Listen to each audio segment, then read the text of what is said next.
പറയാം, എനിക്ക് കുശുമ്പ് കൂടിയിട്ടാണ് കണ്ണ് കടിച്ചിട്ടാണെന്നുള്ള ഡയലോഗ് കൊണ്ട് കമന്റ് ബോക്സിൽ വരണ്ട, അത് വേണ്ടല്ല. ഈ ഒരു വീഡിയോ 400 മില്യൺ ഇൻസ്റ്റഗ്രാമിലെ എല്ലാ സർവകാല റെക്കോർഡുകളും തകർത്തുകൊണ്ടാണ് ഓടിക്കൊണ്ടിരിക്കുന്നത്.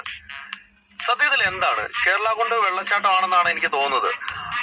അവൻ ആ ബോൾ അടിക്കുന്നു, അതിനകത്ത് ആ വെള്ളച്ചാട്ടത്തിനകത്തേക്ക് ബോൾ പോകുന്നു. പക്ഷേ ഇത്രയും വൈറലാകാനുള്ള കാരണം എന്താണ്? ഇത് കണ്ട നിങ്ങൾക്ക് ആർക്കെങ്കിലും അതിന്റെ കാരണം അറിയാമെങ്കിൽ അതൊന്ന് കമന്റ് ബോക്സിൽ പറഞ്ഞതാ. നമുക്ക് അങ്ങനെ ചെയ്യാമല്ലോ എന്ന് പറഞ്ഞിട്ടാണ്.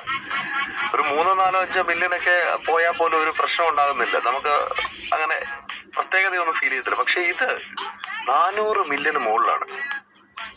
ശരിക്കും എന്താണെന്ന് മനസ്സിലാവുന്നില്ല. 10 20 മില്യൺ അല്ല, 400 മില്യൺ വ്യൂസ് ആണ് പോയിരിക്കുന്നത്. അതിനുവേണ്ടി ഈ വീഡിയോയിൽ എന്താണുള്ളത് ഒന്ന് ചിന്തിച്ച് നോക്കിയേ. പിന്നെ ഒരു കാര്യം, ഇൻസ്റ്റഗ്രാമിൽ പിന്നെ വീഡിയോ വൈറലാകാൻ പ്രത്യേകിച്ച്